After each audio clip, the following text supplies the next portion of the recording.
Your Honor, to begin to ask, may Damian Taylor be excused? Any objection? No, sir. Donna Adelwine. To get there, you wind up on Winterville Road and Yes. the intersection with Lexington Road. Yes. And as you get to Lexington Road, in order to get to Bodyplex, you turn left or right? I turned left. You can go either way, but I chose to go left. And you came up to that intersection there. Did you move into the left-hand lane to turn left? Yes. And were you one of the first car in line, or were there several cars in front of you, or were there any other cars? There were cars in front of me.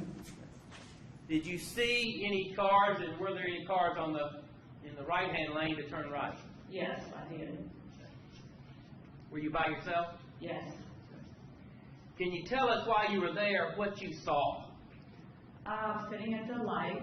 It was red. I was waiting for it to turn green so I could proceed, and I just happened to glance up, and on the right side, I see this car sitting, and the trunk pops open, and I see this gentleman tied up, crawling out the trunk, and then he proceeds to hop to my lane, and the car on the left-hand lane, he reaches for the door and jumps in. And when he proceeds to get out of the trunk, was he able to get that without hitting the ground at all, or could you tell? No, he hit the ground. You know, he was getting himself up, you know, off the ground, hopping along because he was still tied up. The car that he got out of, what did you notice about that? Where did it go? It drove off. After he escaped from the trunk, the car, shortly thereafter, the car drove off, turned right. And the man that got out of the trunk and was hopping, did you see him get into another car? I certainly did. I saw him get inside another car. Was that car in front of you or behind you? It was in front. And did you wind up going on and leaving at that time to go work out, go Yes. to the gym? Yes. The light changed, and I proceeded to go to lunch to the Bodyplex. Thank you, ma'am. Across the examiner.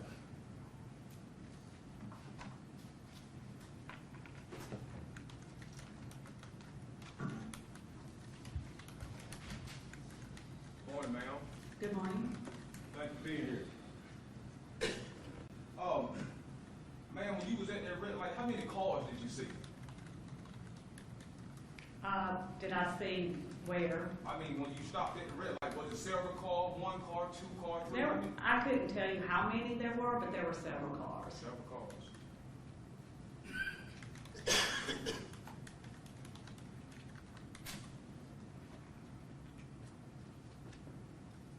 Did you see more than two cars at that red light? Yes.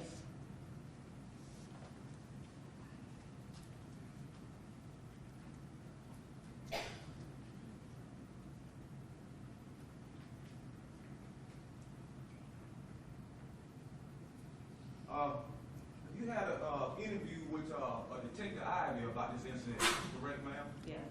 Okay. Do you recall telling Detective Ivy during that interview anything about a blue car that you saw? Yes, I believe there was a blue car in front of the car that the hostage was in. But you did see a blue car there? I believe so. Okay. No further questions. Oh, I'm sorry. Did you see anybody? Could you recognize any faces? No, I didn't know anybody. Okay, thank you, ma'am. Read your right. No, Your Honor. May she be excused? Any objection? No, sir, no. You're excused, ma'am. Call your next witness. Clay Helms.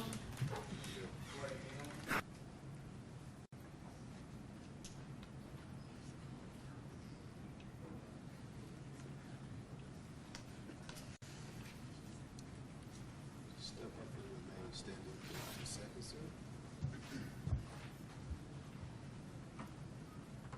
You raise your right hand, please, sir.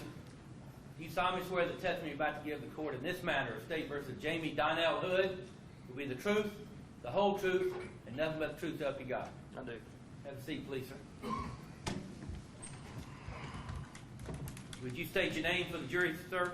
Michael Clayton Helms. And in what city do you live now, sir?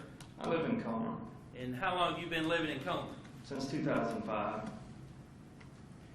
Now, can you tell us where did you grow up, sir? I grew up in a little town in South Alabama called Laverne. What kind of work do you do now? I'm an electrician. And do you have a particular company, or is it one you work for, or is it a company you have?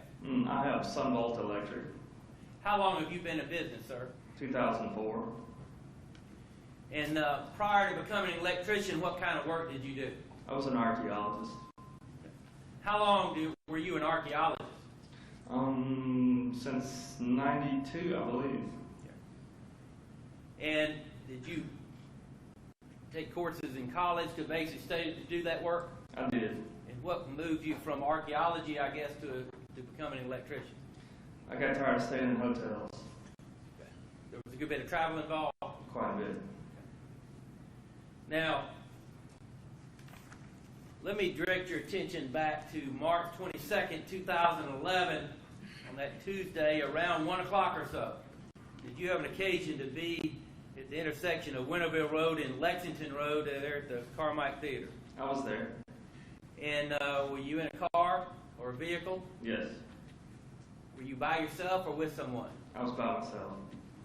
And can you tell us what brought you to that intersection? What had you done before and where were you headed? I was coming from home, and I was headed to Lowe's. The Lowe's on the east side off Lexington Road? Yes. And your home, in coming that way, does that take you onto Winterville Road? It did. And at the intersection of Lexington Road to where you can turn left to go toward Lowe's? That's correct. As you got to that intersection, if you will, did you move into the kind of the left-hand lane to turn left? Yes, that was the lane I was in. And at that time, were you the first car in line, or were there other cars ahead of you, or do you recall? There were other cars ahead of me. Did you see any cars on the right at the time you pulled up, or Yes. after you pulled up? There were cars on the right. Can you tell us basically, as you were there, what you wind up observing and seeing at that time?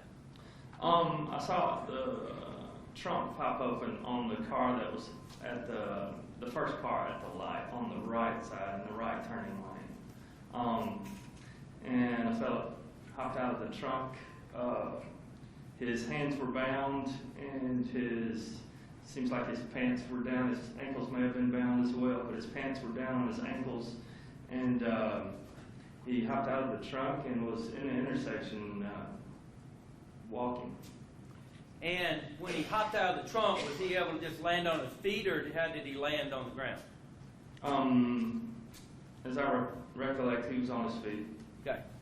And when you say when he moved, you noticed that his feet appeared to be bound in some way? Yeah, he was taking very short steps. Okay. And what did you observe at that time? He got out of the trunk. He moved towards, I think, probably the closest car to him, and as if he was going to get in that car, and he didn't. For whatever reason, he turned and left that vehicle and went to another vehicle. I believe that was on the right also. Did he wind up getting inside that car? He did. Can you describe the individual that came out of the trunk? What did he look like? He was a black fellow, probably maybe my height, around 5'10", 5'11", probably approaching 300 pounds, between 250, 300, bigger fellow. And after he got in that car, where did that car go? That car was still at the intersection when I pulled off, but it was over. There's a tire store just to the right of that intersection, and I remember it being kind of on the edge of that parking lot at the tire store. The car that the fella got out of, where did it go? It pulled off and went to the right. Okay. Thank you, sir. Yes, sir.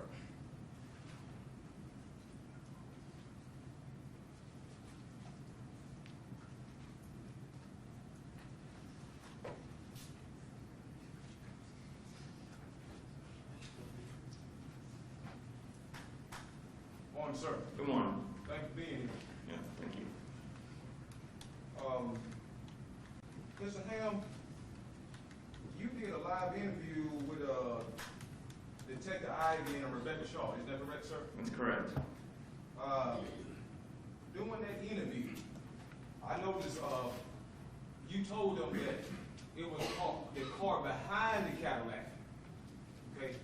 I noticed you told them that it was a blue car behind the Cadillac. Is that correct? Yes, the car that he headed to the first time. The car that he did not get into. Okay.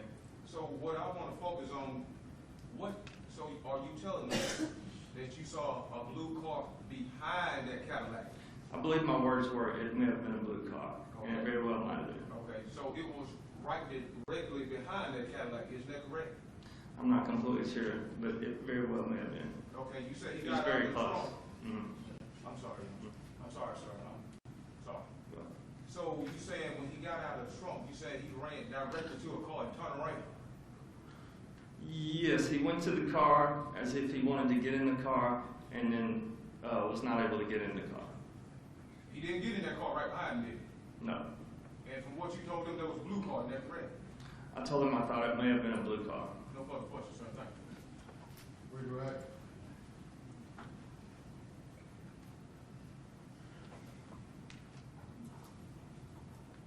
Gentlemen, we take a very short recess.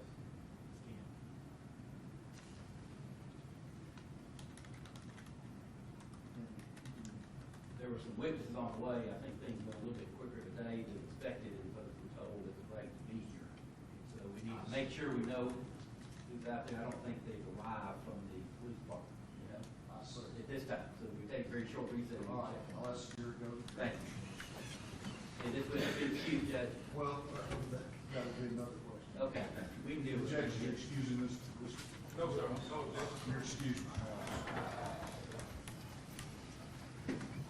Versus Jamie Donnell Hood will be the truth, the whole truth, and nothing but the truth. Help you God. I do. Have a seat, please, sir. State your name for the jury. Scott Black. Are you employed, sir? Yes, sir, I am. Where are you employed? Athens, Clark County Police Department How long have you been working with the police department? since 2001. What is your current assignment and responsibilities with the police department? Currently, I'm with the CID unit, property detective on the east side. And how long have you been in that particular position? I just moved into that position a few weeks ago. Prior to that, what did you do? Worked on uniform patrol on the east side of Athens. And what shift did you work? I started out on 311, had gone to midnights, to days, back to midnights, and to days. And so basically you're on uniform patrol before you moved to detective. Yes, sir, You're a certified law enforcement officer in this state and with the department. I am. Let me direct your attention back to Tuesday, March 22nd, 2011. Were you working on that particular day, sir? Yes, sir. And and what shift were you working at that time? Days east. And at that time, did you, while you were working sometime around 1 or a little after, did you hear a call go out about some sort of a kidnapping that may have occurred? Yes, sir, I did. And based on that, did you wind up becoming involved in any way in that matter or the location of any sort of vehicles at all? Yes, sir, I did. What did you do after hearing that call? What happened? The call had gone out in the area of Carmike. I was basically in the area kind of trying to find some suspect vehicles that were given out. There was a call where he had called out with finding one of the vehicles on Inglewood, so I was going to go respond to that location. What was the general description of the vehicles that went out as far as to be on the lookout for? It's a Cadillac and a Caprice. I think one of them was a convertible, was a Caprice, a convertible, tan, and if I recall correctly, the Cadillac might have been brown or that. I never actually had contact with the Cadillac personally. And after the call went out, you indicated that that you got information that somebody may have located the Cadillac. Yes, sir. And where was that located? That was Inglewood and Little Oak. And so after receiving that information, what action did you take? I was headed over to that location. And so what happened as you were doing that? Did you locate a vehicle? I did. I took kind of a roundabout way to get to that location, figuring there could be suspects on foot. So I'd come down Old Winterville heading towards Little Oak. Little Oak kind of runs between Old Winterville and Englewood. So as I came up Old Winterville up on Little Oak area, I had contact with a Chevy Caprice convertible that was abandoned at that location. And at that time, did you see anybody, or did anybody come up to you at that point?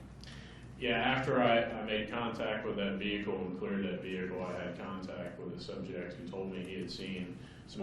Let me stop you there. What was that person's name? It was a Michael Hancock. Now, the vehicle that you located, was that the Chevy Caprice? Yes, sir, it was. And what were the conditions of the doors and the windows? Were the doors locked, the windows up, windows down? Did you see any keys? What did you notice?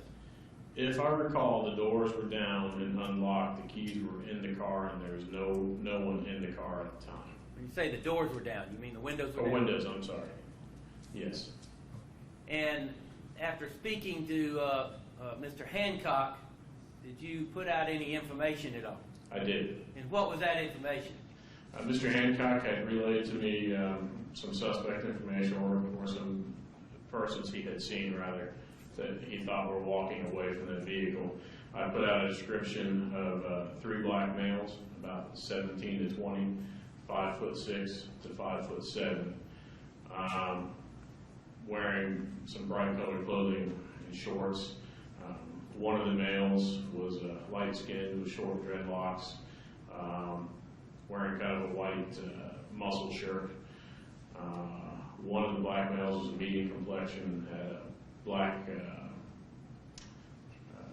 black t-shirt slung over his shoulder with a ball cap, and another one, black male, had a brightly colored, multicolored shirt. All 3 were seen kind of traveling towards Dublin and Broad Street kind of area. And did you put that information out on the radio? I did. Following that, did you stay with that vehicle for a period of time? For a short period of time, other officers had come on scene, and after someone had already come to that scene, I went back in the area trying to locate suspects. And now, where else did you go at that time? After that, I know I had contact with someone down the street, I believe on Branch Street. Kind of went around that area looking for suspects. Shortly thereafter, a vehicle pursuit had been called out where a unit stated over the radio that they had contact with a vehicle that had been carjacked. I went to join that pursuit. Never did actually intercept that pursuit before the car was actually abandoned. After being unable to join in that pursuit, I went and joined a perimeter team towards Spring Valley and Athena. Thank you, sir.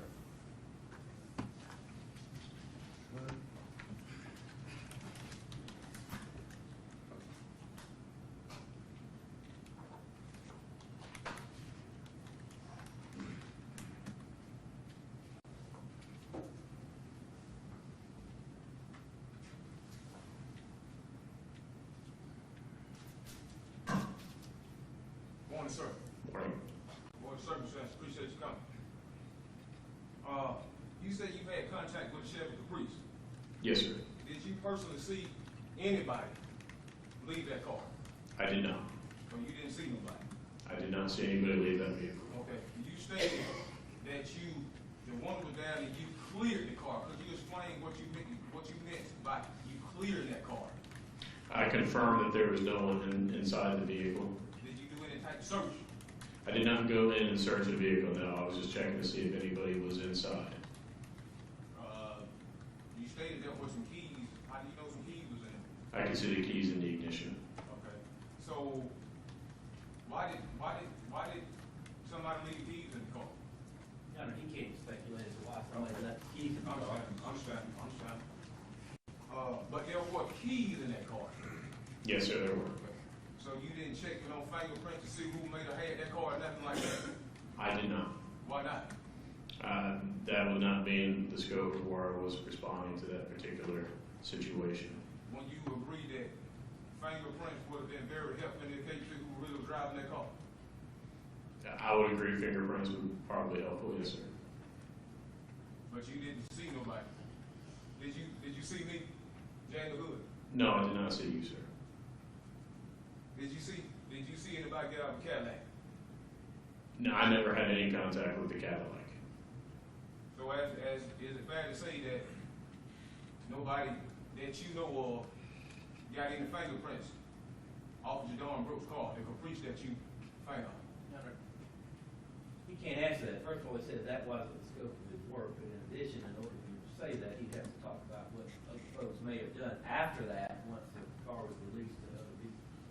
He a certified police. I mean, I've done any police to get fingerprints or whatever, my fingerprints on that to tell her who got the car. We don't have to be. I'll sustain the objection. Okay. Did y'all lock up any suspect pertaining to that Caprice? Have y'all locked up anybody who's supposed to be driving that Chevy Caprice? I don't know if any arrests were made specifically to anyone who was driving that Caprice. I don't know. Okay. No further questions. Thank you, sir. Correct. No, Your Honor. Any DTU? You object? No, sir. Excuse. Under state call Sergeant Epps. Sergeant Epps.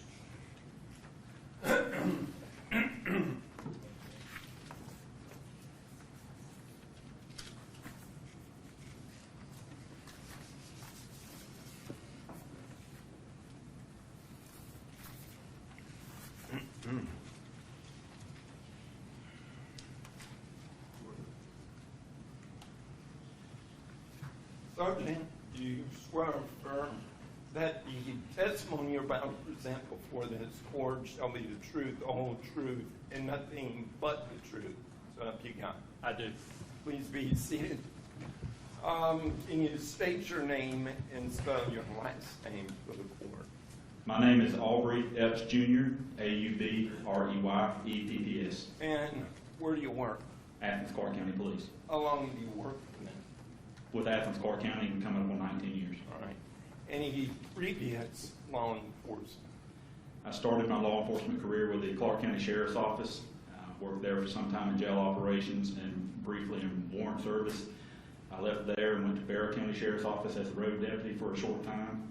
And then from there, I went to the City of Monroe Police and worked there before returning back to Athens, Clark County, and I've been here ever since. All right.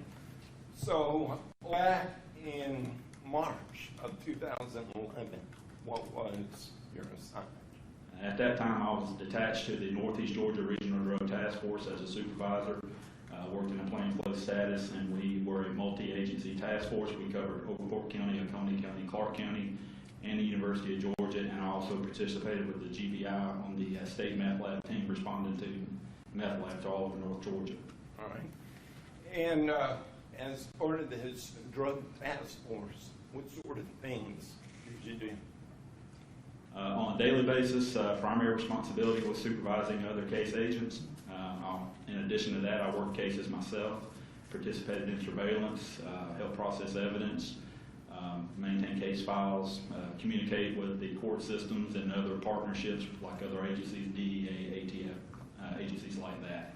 All right. And the vehicle that you were in, did it have some sort of surveillance video system? No. Okay. Did you ever take video of individuals you may make buys from or sales with? Yes. If you're referring to undercover type Yes. type videos, Yes. there's several ways to do that. Is body worn video, external standoff video, which would be a third-party agent, or we would wire vehicles up with different angles of video cameras in it, and we'd go out and conduct buys. It just depends on the environment we're going to. And as part of that process, would you ask local uniform officers to look at these videos to see if they recognize these kind of individuals? That was normal practice. Even if we recognized them in the video, we normally would seek out a second opinion to make sure we had a positive identification, and we would also use our internal reporting system, what we call it iLeads, photographs, jail pictures, whatever we could get our hands on, driver's license pictures, anything to corroborate who we believe it to be. And are you a certified law enforcement officer? Yes. And were you certified back in March 2011? Yes. All right. And are you married? Yes. How long? How long? I've been married to my wife 22 years. All right. Do you have any children? Yes. Boys? Girls? 2 boys, And what's their ages? 19 and 15. And do they play any sports? Yes, they do. What do they play? The older one now, mainly intramural at Georgia Southern University. My younger one is a baseball player. All right. And do you actively participate in those activities with your children? Every opportunity I get. I want to take you back to March 22nd, 2011. What were you doing that particular morning? On that particular day, we were in the greater Nellie B area, Triangle Plaza area, conducting vehicle-borne street-level buys, meaning driving around in a car, wired up with an undercover in the car, approaching street-level dealers and purchasing narcotics of various types and quantities in response to community complaints. All right. And was anybody with you that particular day? I had a member of the U.S. Army counter-drug. They're based out of Dobbins in Atlanta, and it was Agent Dusty Morgan. All right. And you said it was based on a Dobbins. What enforcement agency was it? They are all post-certified officers in the state of Georgia under National Guard. They're technically law enforcement. They're on loan to different drug task forces throughout the state. In the state of Georgia at that time, we had 27 approved federally funded task force, and Athens, Clark County had one based here. They would loan out surveillance assets. They were not case agents. They did not work cases. They did not arrest people. They didn't participate on any entries or raids. They were there merely as a support capacity, would provide specialized surveillance that we could not. They would provide specialized equipment that we could not afford or did not have. So they were a supporting role, and they continue to do so, if I'm correct. And that particular morning, were you working a particular part of Athens? That particular morning, we had made a couple of buys in and around Triangle Plaza, exact streets. One of them may have been Fairview Street, and the other one maybe around Arch Street. We had just completed those buys, and we were leaving the area. All right. Did you ever go to the area of Little Oak Street? Yes. And, well, before you get there, did you make a contact with any officers with weed and seed? Yes. And what was the purpose of that contact? As we discussed previously, in an effort to corroborate and achieve confirmation of who we believe to be in the videos, we would reach out to officers who were active in those areas. And that particular day, I reached out to the weed and seed officer, Tony Howard, who knew a lot of folks in that area. And it was common for me to call him to get his opinion of who he thought the interesting person might be. And then we would continue our confirmation process after that. All right. And for those of us that aren't familiar with weed and seed, what do they do? Weed and Seed is a federal grant received by the police department. I think we've received it several times in the past decade. It funds, it could be 1, 3, 5, depending on what you apply for, positions for officers. It also gives you funding to initiate community activities. The whole idea behind it is to weed out crime and seed back in productive members or productive activities, productive culture, or quality of life back in those areas in an effort to reduce crime in that area. And we approach it from all angles: quality of life, part 1, part 2 crimes, which if you don't, members of the jury don't know what a part 1, part 2 crime is, that's how crimes are classified in Georgia. And this basically breaks down the crimes against people and maybe crimes not necessarily against people, maybe property and that type of thing. So Weed and Seed is not focused just on one particular crime. It's to go into an area, and we define it geographically, and to go in that area and approach it with every strategy that we can come up with to try to reduce crime and try to infuse a culture and a quality of life back into that neighborhood to improve the quality of life of those residents in that area. And do you recall what time that particular morning you contacted Officer Howe? Off the top of my head, no. I would lean towards maybe noon to 1 o'clock, somewhere in there. All right. And did you know Officer Howard more than just professionally? Yes. And describe that relationship. When I became a deputy, very young guy, fresh out of the academy, I took a job at Clark County Sheriff's Office. One of the first people I met was Tony Howard. And there are other deputies still in this department and moved on. They played a huge role in forming me as a law enforcement officer, what was important to me, what wasn't important, how I carried myself, the dignity and character you carry yourself. And Tony played a huge role in that. We became friends very quickly working at the jail. We worked those wings together for a long time.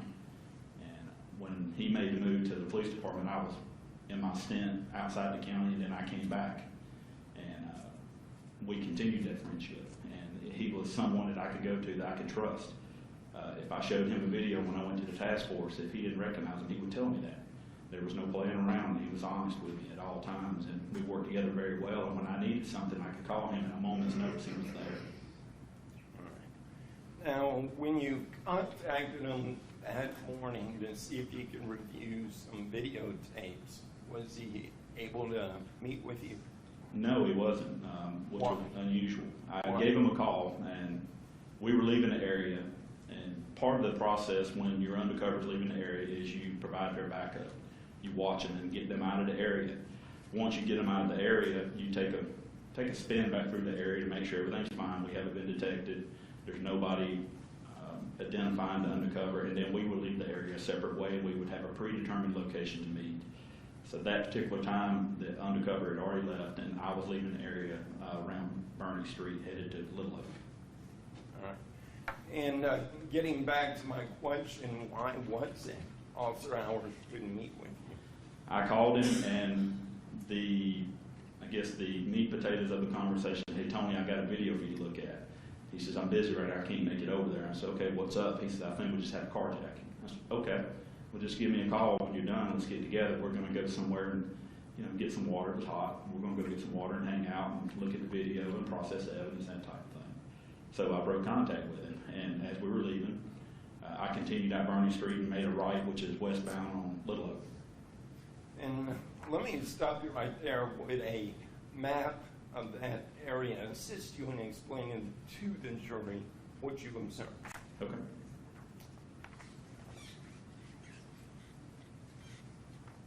Would you mind showing this?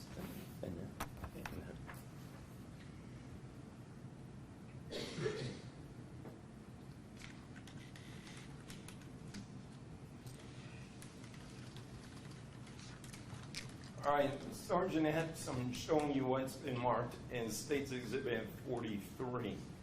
Is that a fair and accurate depiction of the streets, the way they're set up in the area that you were in that afternoon?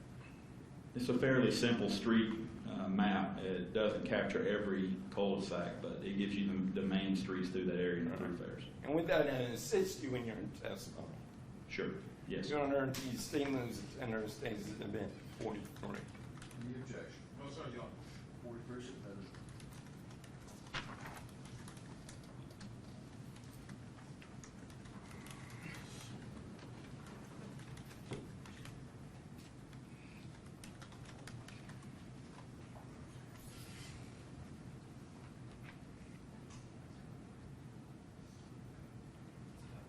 All right. I believe there's a laser pointer up there. If you could tell the jury that particular morning where you were and what you observed. The undercover buys we were doing were in this general area. Once the undercover got out of the area and I had made a lap through the area, I worked my way over to this area, finally to Branch Street and then down Bernie Street. And I was on Bernie Street when I gave Officer Howard his first phone call. And then when the call was terminated, it was very brief. And I ended up at Bernie and then turned this way on Little Oak. All right. And what, if anything, did you see on Little Oak? Well, when you turn on Little Oak here, initially there's a residence, actually two residences, and then you have a mobile home, a double-wide mobile home, and then a second double-wide mobile home and a house on the corner. The house on the corner is occupied. I've spoken to those residents before, very nice folks. And then an older white lady lives in this mobile home here. She owns the second one, but she uses it for storage. Beyond that, there's no, at that time, habitated residences. There was an abandoned house back up in this area, and my former days of working Vice, this was an area that was frequented by prostitutes, and I'd been around that house quite a bit. And as I turned off of Bernie Street on the Little Oak, I crested a hill. Once I passed all these residences I just described, there is a goldish brown Cadillac sitting to my left, facing back the opposite way, facing traffic flow, sitting there roughly just past that abandoned house I mentioned and the corner of Inglewood, which it's not labeled here, but Inglewood's right in here. All right. It's that little dead-end street you're seeing. All right. And once you observed this vehicle, did anything draw your attention to it? Well, the trunk was standing wide open. The fuel door was open. I looked at it and it just didn't seem right. I looked at Dusty, who was with me. He agreed with me. I said, man, that looks funny. We need to check that out. And he said, okay. And we went on past it. I called into Central Communications and asked, hey, have you guys had a carjacking? They said, yes. I said, what kind of cars are involved? And they gave me a couple of vehicles, one being a Cadillac. At this point, I'm not certain that this is the Cadillac. It's a Cadillac. I'm thinking stolen car. I've recovered stolen cars there several times. So I told them, so I'm going to go back and check this car out and clear it, and I'll call you back. I hung the phone up, told Dusty, said, hey, we're going to get out and check this. And he said, fine. And we went down, turned around in Inglewood, and then came back and stopped short, got out, drew our guns, and approached it like a felony stop and cleared the vehicle. Okay. And what, if anything, did you observe? Well, as we approached, the trunk's open. I can see in the trunk. Clear the trunk first because Cadillac trunks are pretty big. And looking back in there could still be someone laying in there, hiding in there, or whatever. So I stop and I pause. I illuminate it. When I illuminate it with my weapon light to look in it, I can see duct tape, which is not on the roll. It's off, but it's in a loop. And at the time, I believe to be multicolored sheets. I now know to be shower curtain in the trunk. And then I proceed up, and I look in the car. All the doors are closed. I can see that they're unlocked. There is a red and black book bag sitting in the front right passenger floorboard. I see no other items really in the car that I recall. Still thinking stolen car at this point. I decided to go over and look at the book bag to see if maybe it's a student's book bag. We have a lot of that here around UGA. And let me stop you right there. When you're trying to identify who owns a particular vehicle, is it your experience that there might be paperwork, some sort of ownership in a vehicle? Yes. Okay. And was that what you were trying to do at that point? Well, absolutely. At that point, I'm still, for whatever reason, I'm not connecting this car with anything going on across town. I'm here, it's there, that's the way I'm thinking. And it seems to be active at that time, so I'm thinking that it's still on that side of town, and this may be something else. It just didn't look right. I'm going to go in and look and see if there's maybe any binders in the notebook that may have a name on it, and eventually maybe look in the glove compartment to see if there's an insurance card or anything to tell me. At that time, the radio traffic was all clogged up. I would assume when I called Central, I could hear a lot of chatter going on in the background. My police radio wasn't even on me, it was in my truck. And calling Central and how hectic it sounded at that point, I decided I'm just going to look and see if I can see an owner's information, and when things calm down in Central, I'll call them, we'll figure this out. So I walk around, there's nobody in the car at this point, I've cleared it finally. I call Central back, say, hey, give them a description of the car and everything, and then we're talking back and forth. I said, I'm going to look in the car real quick, and I opened the front right passenger door with the intent of grabbing this book bag and looking at it. Well, when I grabbed the book bag and moved it slightly, I immediately saw a handgun laying on the floor below it, and I stopped. I let go of the bag, backed out, left the door the way I had opened it, and told them I needed a forensic unit. We were going to secure this, send me some folks to secure this car. I needed uniform folks because I'm in plain clothes at that point. At this point, I'd like to show you a few exhibits and see if you recognize. And should shut that.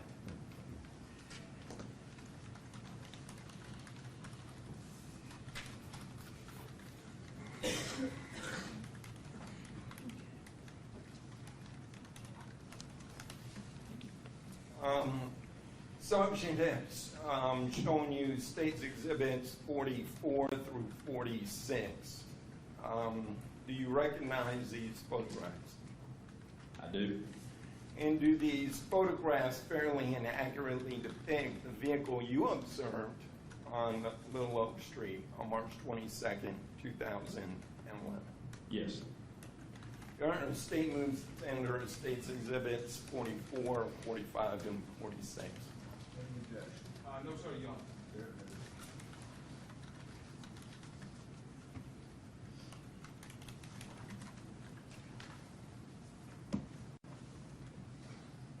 All right.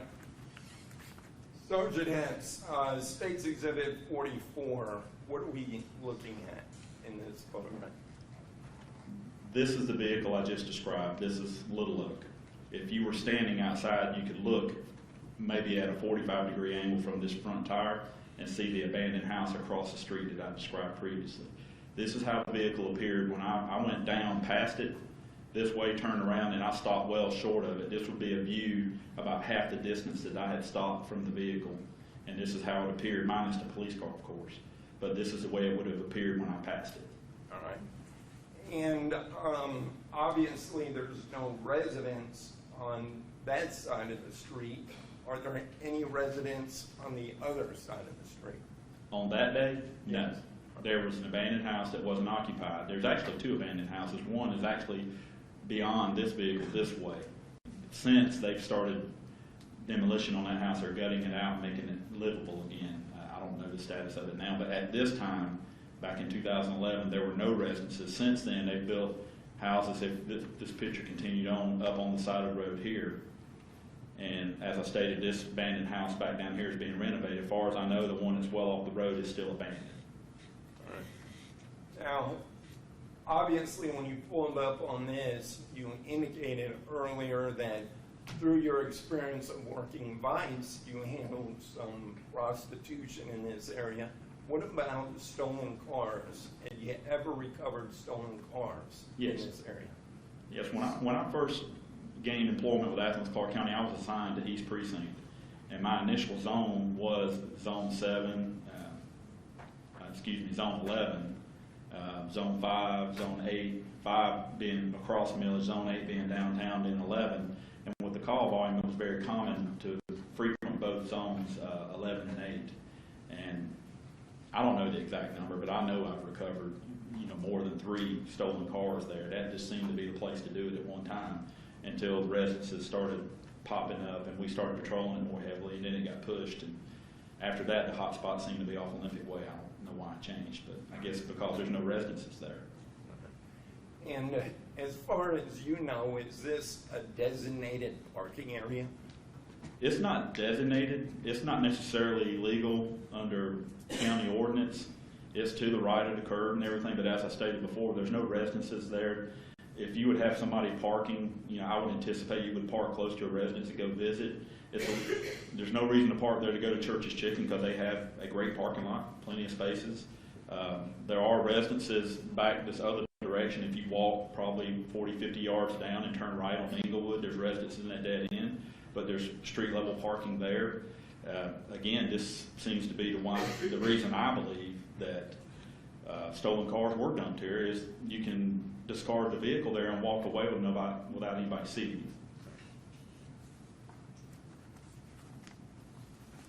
Yeah. States, Exhibit 45. What are we looking at in this photograph? This is a somewhat drawn-in picture of the trunk. This would be the duct tape that I referred to that's not on the roll, that's off, and it's a little cluttered in this picture, but if you're seeing it in real life, you can tell it's kind of in a loop, as if it's been on something and pulled off. All this is what I believe to be at the time multicolored sheets. Now it's more apparent that it's a shower curtain, and there may be a towel or something in there. I don't know what this is, but this is what I saw initially here and here. So as you look in the trunk and you see these items, what's going through your mind at this point? Well, after I've cleared the car and I'm standing around waiting for someone to come relieve me, and I've been on and off the phone several times, standing here just looking, you can actually see black hair stuck to this tape. Then when I start hearing people chatter, and at this point I do have a police radio on, and we're talking about possible kidnapping, possible carjacking, then things start falling into place for me. I'll bet this car is involved because of the tape and the black hair on it and everything. All right. And did you make any phone calls at that point? The first phone call was made to Tony. The second phone call was to Central Communications. And then I called Tony back at one point. Okay, and let's discuss that. When you called Tony back, what are you trying to learn? Well, after seeing all this, I'm believing it may be involved in what he's dealing with, and I'm not getting rapid information from Central Communications because at times that place is just awash with information coming in, and it's hard for dispatchers who aren't out on the scene to organize this and decipher it into the pieces that need to go where. So a lot of times you will just call who you believe is actually involved, and you can get a clearer picture from them. So I decided to call Tony and ask him, hey, is this car, is it related? All right. And when you called, what happened? I gave him a call and says, hey man, this car you're talking about, this Cadillac, is it a brownish gold? He says, yeah. I says, involved in carjacking? He says, yeah, but I'm busy right now, I can't talk. I said, okay, fine, we don't have to talk. You just call me when you're ready. As he hung the phone up, I heard him shout, show me your hands, and then the phone went dead. All right. When you say you shouted, show me your hands, can you sort of react, or can you sort of state it the way you heard it? Well, I mean, was it Tony's usually pretty calm. Okay. But I could tell his tone was a little heightened. And then I said, hey, if you're doing something, man, let me hold you up. Call me back, please. And he said, okay. And then suddenly he said, very authoritative and a commanding, show me your hands. And then the phone goes dead. And what was going through your mind at that point?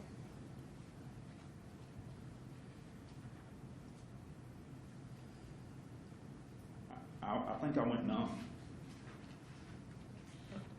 Did you try to call him back at some point after that? No.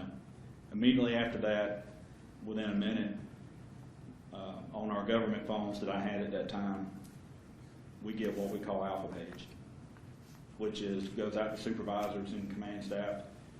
And when there's a serious incident or anything that supervision and leadership needs to know, it goes out. I received a text at that point, an alpha page, that said, officer involved shooting. And initially it said, I believe it said, officer and suspect shot. And I looked at Dusty and I said, holy crap, I think Tony shot somebody. And he said, what do you mean? And I told him what I just heard. And we just stood there. I mean, it's like time stood still. And then the next text come out, and it was hectic, very chaotic, and it said, 2 suspects shot. And I looked at Dusty, and I was like, well, there you go, good job, he's safe. And then the last one came out, 2 officers shot.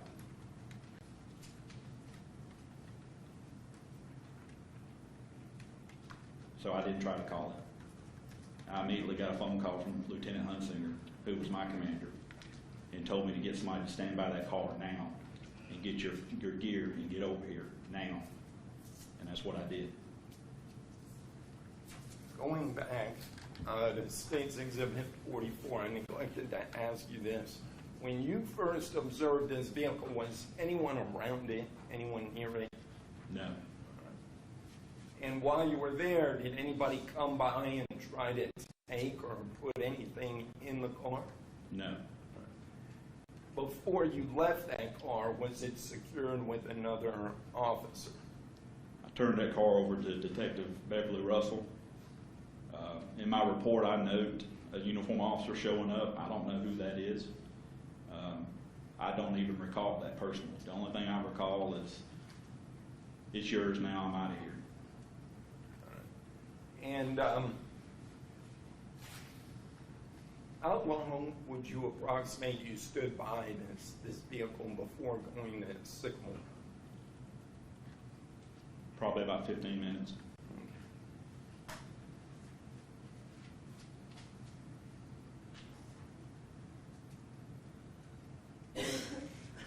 The direction that this vehicle is it facing toward Inglewood? No, that vehicle's facing toward Bernie. Okay. Inglewood is behind it. Okay.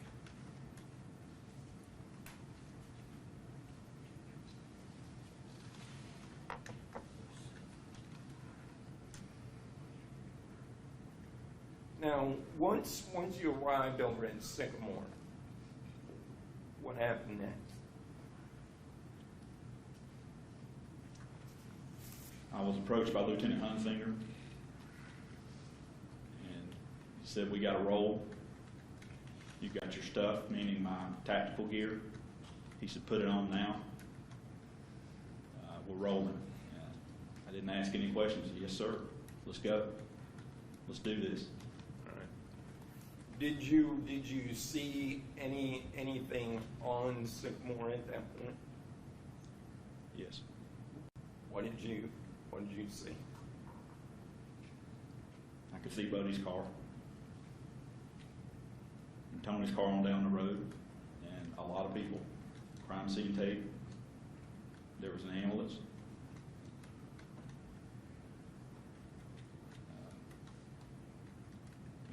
It was chaos, organized chaos. We were organizing ourselves, and a call came out that an officer had visual on a vehicle that had been taken from somewhere else, and they were trying to catch up with it on the 10 loop. So we jumped in undercover cars, drove an exceptional high rate of speed to try to catch up, and the vehicle was lost before we could get there.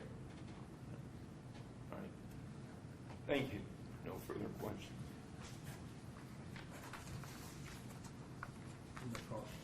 That was a brief moment. That's my picture.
Morning, sir. Good morning. For the circumstance, appreciate you being here.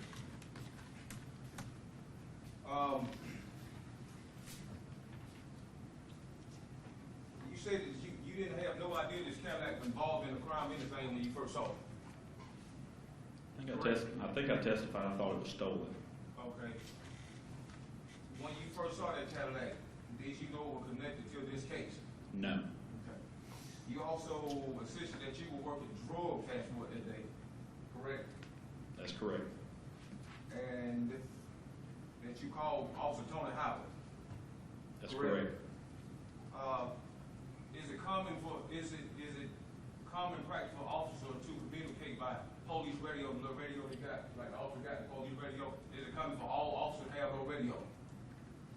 To communicate at all times or to have one? Is it common to have the radio? Is that the common way to communicate as far as the police officer with the radio? Not the drug task force. I said a police officer. Police officers, yes. Okay. Is it Tony Howard a police officer? He is. Okay. So Tony Howard had a police radio. Is it fair to say that? Yes. Okay. Are you a law enforcement? Certified law enforcement officer? Yes. Okay. Did you have a police radio on you that day? On my person? Yes, sir. No. Did you have a police radio anywhere? In your car? In my car. So, but you had a radio with you? Yes. Okay. Why didn't you use your radio to communicate with Tony Howard about the Cadillac? Because I'm a drug task force officer, and we communicate through other means that cannot be scanned by people out there if we don't want to hear our radio. Okay, but the Cadillac wasn't dealing with your drug business that day. So you could have, when you talked about the Cadillac, use your radio so everybody else can hear. Is that correct? That's correct. I could have. Okay, well, why you didn't? Because my everyday practice and habit was to use my other radio system, which was my cell phone. So that was a habit. It wasn't protocol. It was just old habit you had. It wasn't protocol, was it? It's protocol for the drug task force. We stay off the radios as much as possible. Okay, was it protocol for Officer Tony Howard to be communicating with you, and he a police officer, without his radio? If I call him on the phone, yes. Okay, so y'all was communicating by telephone. That's correct. Do you have any phone record to prove that, sir? Objection. Argument. He said if he was on the phone with him.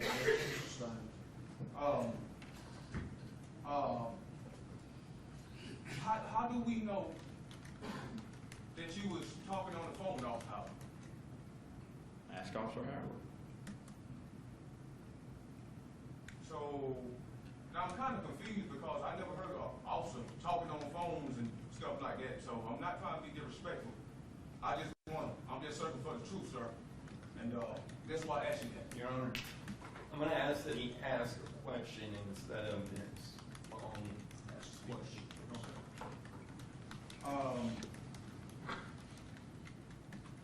You call Central Communications. Is that correct? That's You correct. did eventually call them. Yes. Why didn't you consult with Central about the Cadillac instead of Tony Howard? Which time? All the times. As I testified previously, my initial phone call was not directed at the Cadillac because I had not discovered it at that point. And when he mentioned that he was dealing with something, I see the Cadillac, my suspicions are up, but I still don't know it's a Cadillac, the Cadillac, I don't know. It's a car sitting in the road. I call Central Communications. They're not sure. They're not clear. As I testified previously, oftentimes the best way to get accurate, clear information is call the officer who's actually dealing with it, which is protocol in our department. I call him, and he starts clarifying things for me, as I've testified to previously. That's when I became aware that this car was quite possibly involved in the events. What did he clarify you about the Cadillac that day? The color. And what else? That's it. No tag on. No. No year. No. No Cadillac DeVille or nothing. Cadillac. How many different Cadillac they have in Athens, Georgia? They have a lot, Okay. which is exactly why I didn't know this one was involved. So is it safe to say Tony didn't know that the particular Cadillac that you saw in Little Oak, he didn't know if there was a Cadillac involved? Objection, speculation. He can't know what Tony Howard. That's the start. Okay. How could Officer Howard give you information on this particular Cadillac and Officer Howard hadn't saw no Cadillac that day? He didn't give me information on a specific Cadillac. He said a brownish Cadillac. Well, which, as you stated, there are a lot of Cadillacs in Athens. I still don't know this is the exact Cadillac. He didn't have that information. When we give bolos in the police department, we give general descriptions and we find something that matches, we investigate. we go and try to gather more information to determine if what we're dealing with is involved in that particular case, which is precisely what was happening this day, investigating. Did you receive a bolo? You say, I know you just said bolo mean be on lookout. You said that's coming when y'all receive that bolo. Did you receive a bolo by the Cadillac? No. Okay. So if you didn't receive a bolo, why are you asking Tony Howard about the Cadillac? As I've testified, he's telling me he's involved in a carjacking, possible kidnapping. I don't know anything about it at that point because I have not been on the police radio. I break contact with him. I'm leaving the area. I see a car which, based on my experience, was suspicious. Then I start the process of investigating, asking questions from people I think may be able to clarify things for me. If they had had a tag, they would have given it to me, but nobody had that tag at that point that I'm aware of. The only thing I knew of was a brownish Cadillac. I find one that's close. It resembles it. So I make additional phone calls to persons I think will have information to clarify that, to investigate, to determine if this vehicle is involved, or is it simply an abandoned car, or is it simply a stolen car. I noticed you stated that when you come up to that Cadillac, all the doors were closed. Is that correct? That's correct. Okay. And you said the gas cap in the trunk was open. The fuel door and the trunk was open. Yes, sir. Was that car parked legally? I think I testified it was parked legally. Okay. Was that car posing a threat to anybody? What? No, sir.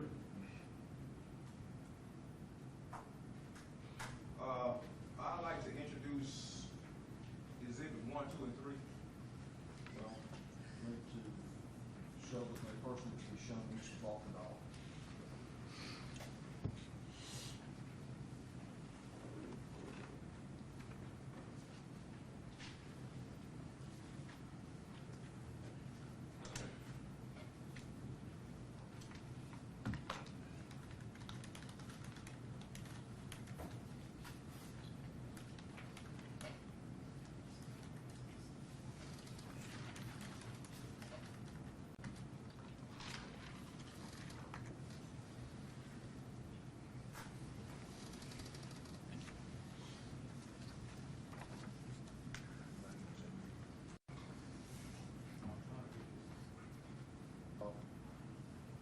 There are displays you'll need to lay the foundation. Yes, sir.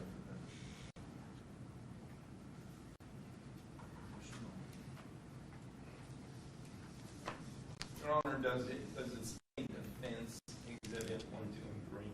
I haven't seen them. Do you want to see them again? You can see them.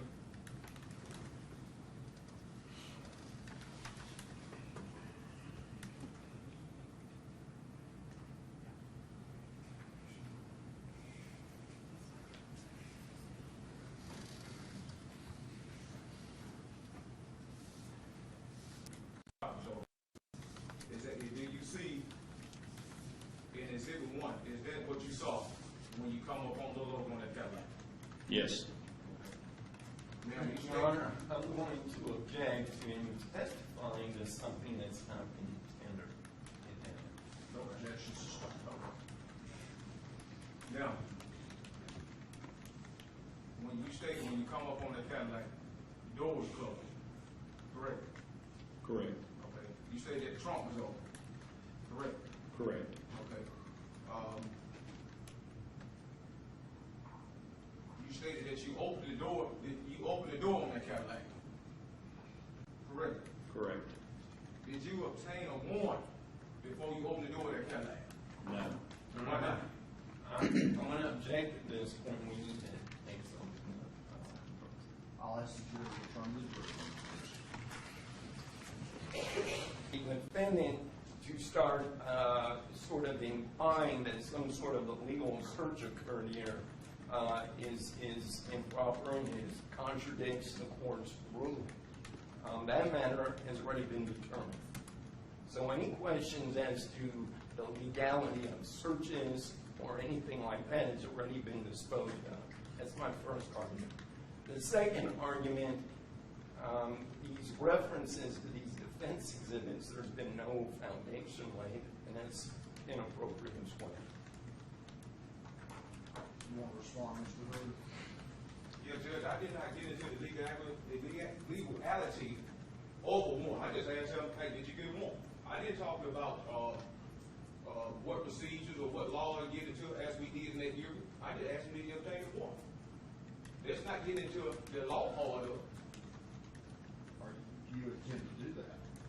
No, I'm just asking him a few questions about it, but I'm not gonna get into it. Well, I'm gonna, if you're going past, if you get a warrant, I'm going to. Okay. I'm gonna stop you. Now, you wanna take up the issue of, there's not been a foundation laid Yeah, for these. I'm getting this ready for that right now.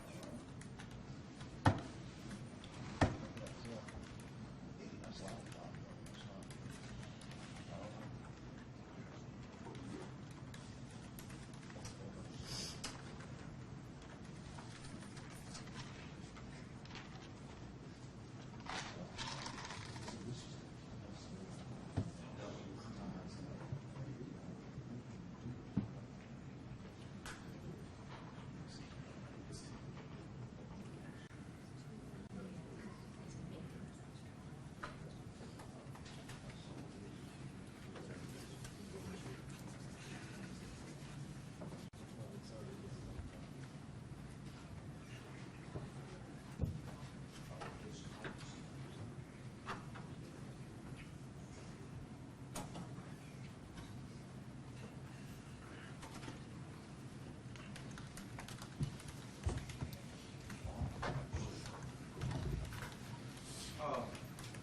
Again, sir, you stated you opened that door of that Cadillac and you went in and you saw it gone.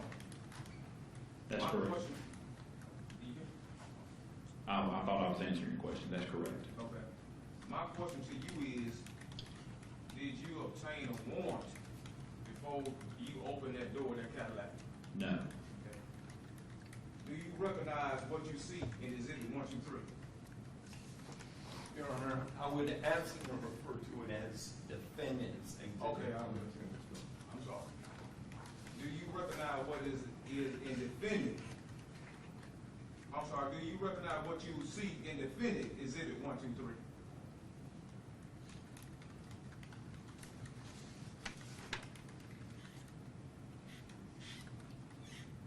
Yes, sir.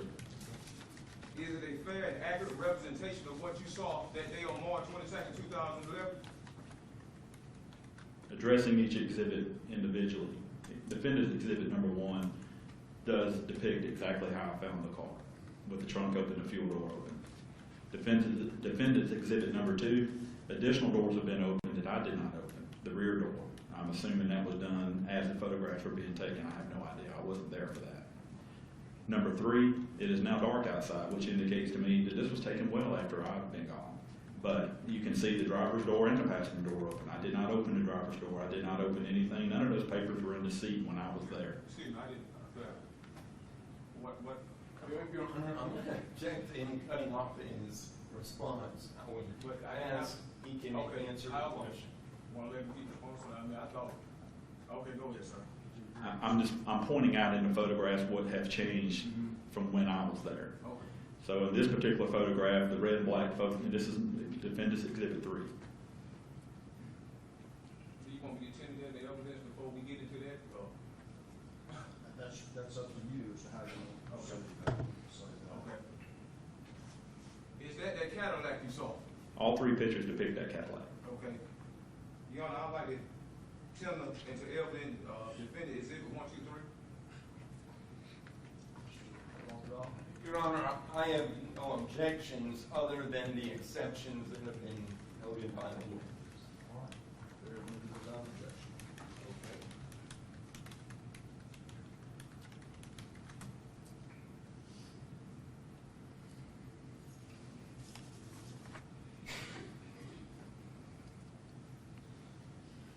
All right, let's,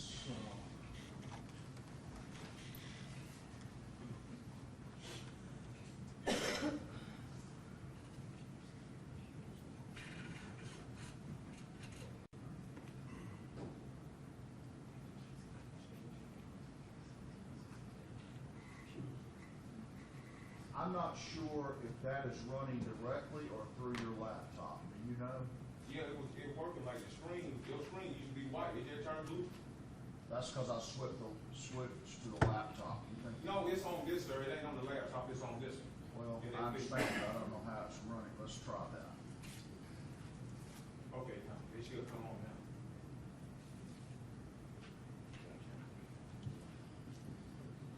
Those lights are gonna need to be on.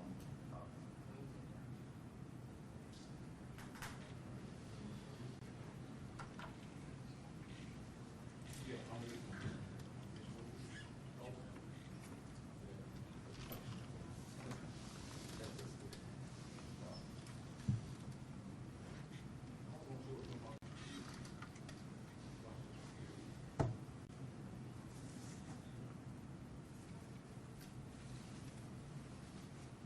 You want to display one of the exhibits? Yeah, I was gonna use my computer to show the same picture. That's what I was gonna do. Well, that would be a different issue. I don't know what's on your computer. No, it's the same exact picture. I'm sorry. I understand.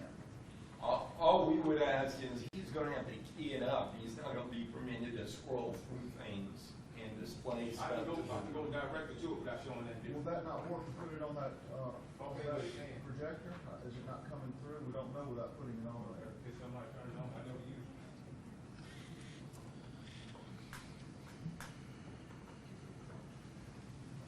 Your Honor, to speed this up, I don't mind putting it over here. Do you have any objections? Are you giving them direction about Yeah, display? they do.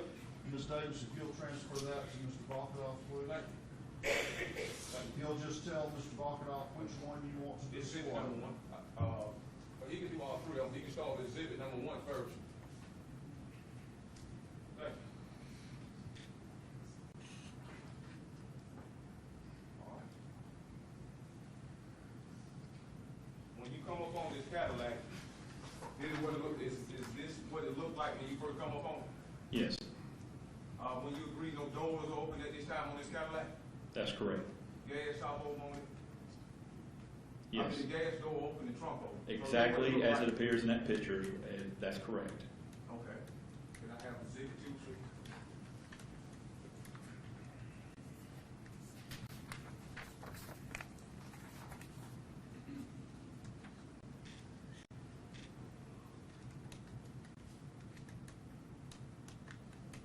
When you came up on this Cadillac, was that rear door open like that when you came up on it? No, How did that door get open? I don't know. I wasn't there for that. When you agree is daylight out when that door opened on that Cadillac? I also agree there's a lot of cars parked in front of that patrol car that weren't in earlier pictures. This is well after I left. Okay, but then you say it was some officer, this Beverly Russell and the other officer had come up on the scene and relieved you? That's correct. Okay, well, could that explain why the mother called there, because they come to relieve you? I don't know where they parked, but that door was not open when I left. Okay. Can I have no specific proof?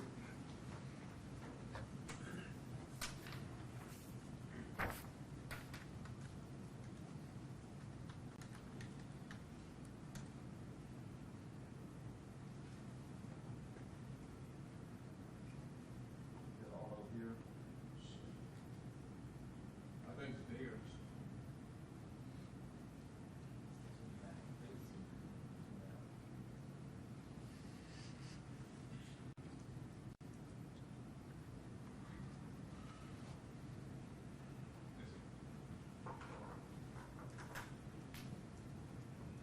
Those doors of that Cadillac, when you came up on them, were open when you got on them, correct? That's correct. But you did open that front door, right? The one closest to you in this picture where the book bag is? Yes. And I see a book bag in that floor. When you open that door, was that book bag in that floor at the time you opened that door? Yes. You said a gun was in the car. I don't see a gun in that picture, do you? No, sir. I thought you told us you found a gun in the car. There was a gun when I was there. This is well after I'm gone, sir. Well, who took the gun? Who took the gun in that car? You need to ask the officers that were there, sir. I was only there 15 minutes. Okay, do you have any evidence that you actually saw a gun, or possibly you thought you saw a gun? Objection. Argumentative. This is Mustang. But you would agree there's no gun in that car, but that book bag's still there. Would you agree with that? No, I wouldn't agree with that. I would agree there's no gun visible in that photograph. Okay. I have no idea what's in that car. Is that the same Cadillac you come up on, in the same book bag that you seen when you open that door? Yes, sir. But when you agree, looking at this picture right there, there's no gun visible with that book bag, correct? I would agree there's none visible in that picture. Okay. Well, I'm through with this. We can move on.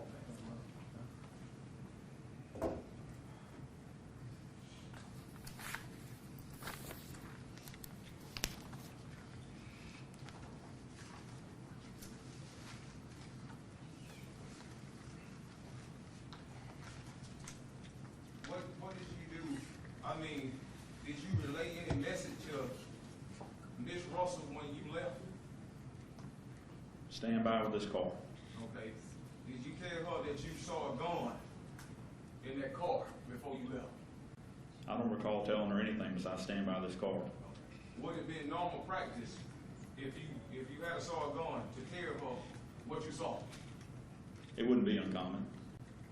I mean, is it, what I'm trying to say is it proper procedure for you to tell the officer, if you saw a gun, that the officer that relieving you, hey, there's a gun in this car? I don't know if you would necessarily call it procedure. It's common. So it's common for you to do that? Yes.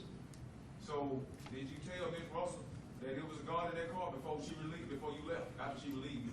As I've stated, I don't recall telling her that. I recall stay with the car. I've got to go. You wrote a written report, didn't you? I did. Did you put in your written report that there was a gun in that car? I don't have that report in front of me, Mr. Hood. If someone has a copy, I'd be more than happy to look at it. Okay. Did you know you were coming to testify today? Yes, sir. Why didn't you bring your written report? I got 10 minutes notice before I got here. But did you know yesterday that you were coming to testify? No. Wouldn't it be ethical if you know you in written report and you come to testify to death certificate to bring a report? Yes, it's common to bring reports with us, Mr. Hood. I neglected to do so. I assumed that there would be numerous copies of that report here. I had a copy with me a couple of days ago, and I do not have it with me now.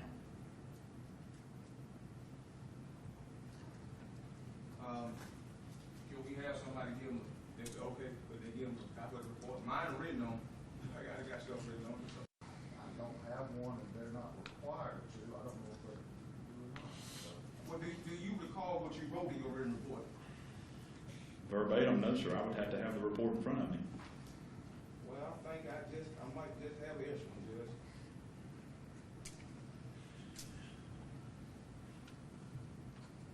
I think I do.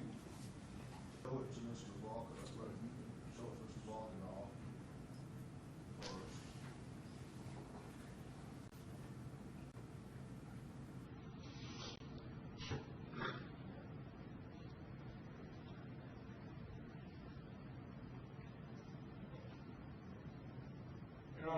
Your Honor, the only objection we have there is handwritten notes on the ignorance felons. We would take exception to that, but otherwise, no objection.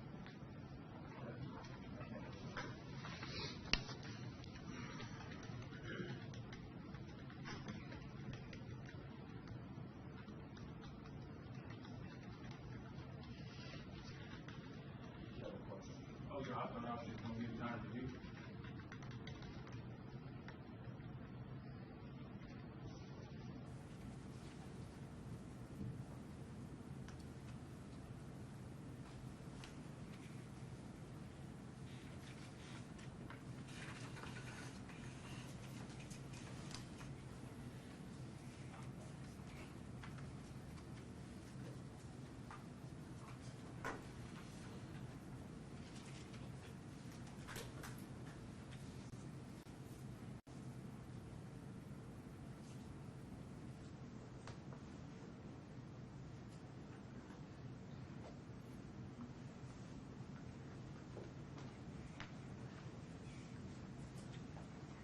Have you reviewed, sir? All Almost there, Mr. Hood. Go ahead, sir. Okay. In your written report, did you say anything about you finding the gun in that car? I did. Okay. But you did write a written report on that, right? Yes, sir. Okay. So, when your relieving officer came, now that you read your report, do you think you told her that there was a gun in that car? No, sir, I don't. So, would it have been important, do you think it's important that your relieving officer know that there's a gun in a car that connected to a case like that? I think it's important to tell them to preserve the scene as is. When I say stand by and secure the car, what's in the car is really of no consequence to her. She's maintaining the scene as is. If there was any doubt that someone may come and try to grab the gun and use it in an offensive manner, absolutely. But that wasn't the concern at that point. It was evidence preservation to contain the scene exactly as it was found. And that was the instructions. Stay with the car, secure it until forensics gets here. I thought you stated earlier that you said it would have been common for you to tell her that there was a gun in that car. It normally is common, Mr. Hood, but this was an uncommon day.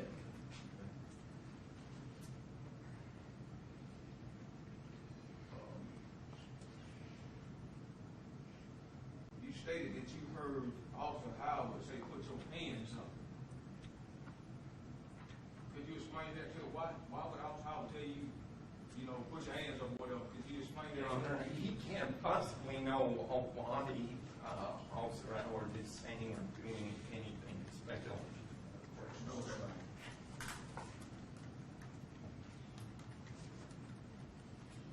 Are you sure you heard Officer Howard say, "Put your hands up"? I'm pretty sure. Are you sure you're pretty sure? Let's go positive. Sir? Positive.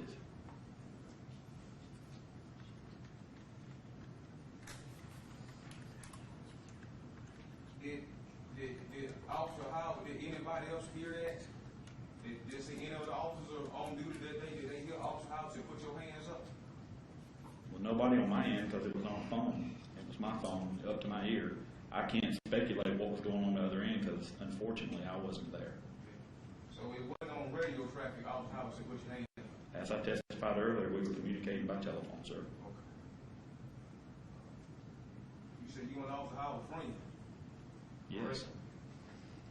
Your friendship one caused you to like Officer Howard. Mr. Hood? Your Honor, argument. Sustained. I know what. Redirect. Yes. Just a few follow-up questions. Copy that from you. You got a copy. Oh.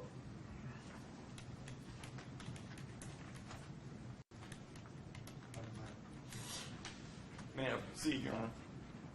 May I proceed? Just a few follow-up questions. Let me start off by asking about the cell phone that you were utilizing. This particular cell phone, is it an ordinary cell phone, or does it have special features to allow you to do what you did? These cell phones are specifically issued. They won't let me answer one question about their cell phone. They shouldn't be doing it. When I want to talk about his cell phone, did they have a record to show that he talked to Officer Howard, they objected?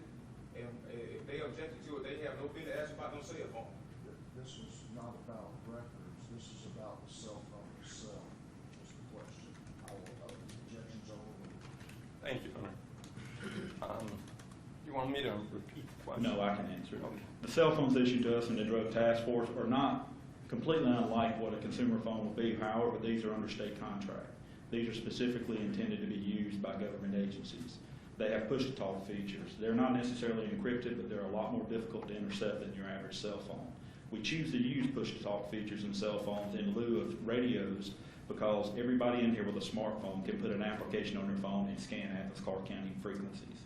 It is counterproductive to undercover drug operations to broadcast to anyone what you're doing, which is precisely why we use other radio devices to avoid that. It's called operational security.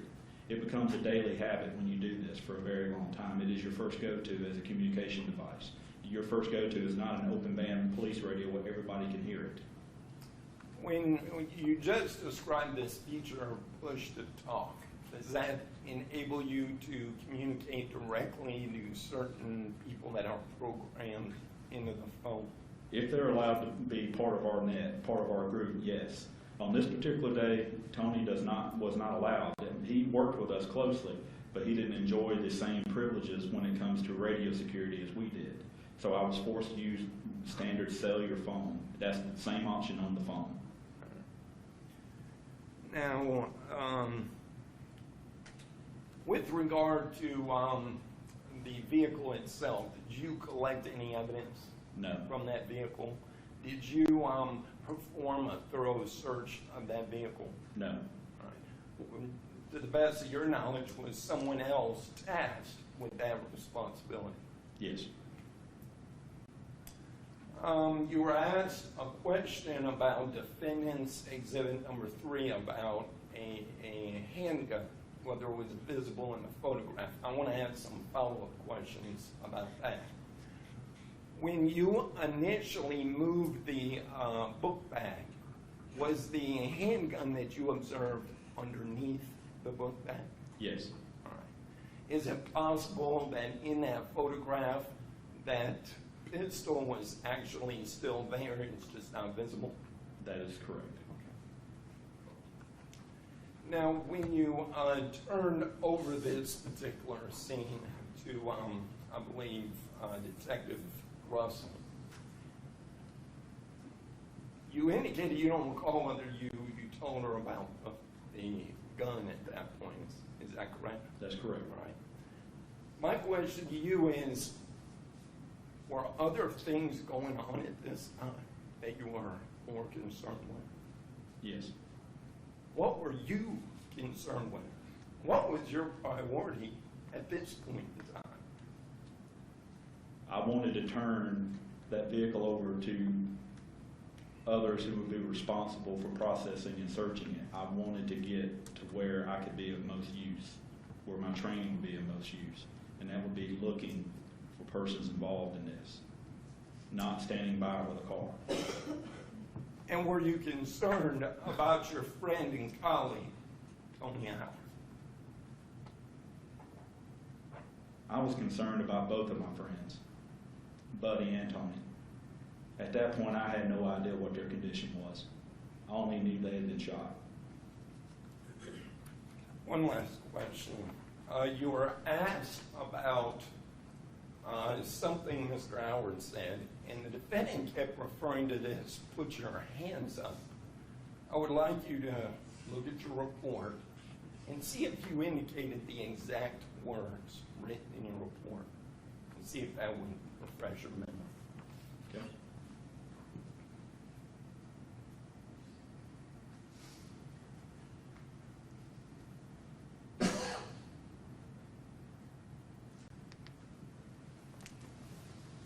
Sergeant Epps, that exhibit is marked State's Exhibit 48. I just want you to look over and see if that refreshes your memory. In my report, in quotations, about 3/4 of the way down, you see in quotation where I'll read, as Howard disconnected the call, reporting officer heard what he believed to be Howard ordering someone to show their hands. Okay. And I have a call time on there, 1324. All right. So it wasn't put your hands up. He was asking for them to display what's in their hand, correct? That would be my assumption. Okay. And did he use the pronoun there, or is that just something you put in the No, report? that's me offering a generalization of what I've heard. Okay. When you tell me to show me your hands, you're saying show me your hands. But if someone else in the room wants to regurgitate what you just said, they would say, he said for him to show him his hands. All right. You see where I'm going with this? Yes. So I don't know who Mr. Howard or Tony is talking to at this point. All I know is he told someone to show him their hands. And I look at Dusty, as I testified earlier, and I look at him and say, he's telling someone to show him their hands. And then we start getting these alpha pages, and your imagination will jump a lot, but not very far from the truth as it appears. And as I testified, that was significant. After reviewing your report, just to the best of your ability, can you tell us Tony Howard's exact words? Show me your hands. That's the best I can recall. Thank you. No further questions.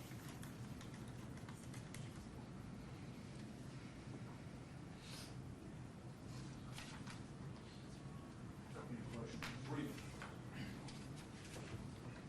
Sir, I'm looking at your report, and I read it as how the disconnected call reporting officer heard what he believed to be how or order somebody to show their hand. You didn't say exactly in your report, did you? I said what I believed. Okay, that wasn't exact question. Verbatim? Is that what you're asking? Is it in your report? No, sir, not verbatim. No further question. Any, you be excused. Any objection? No, sir.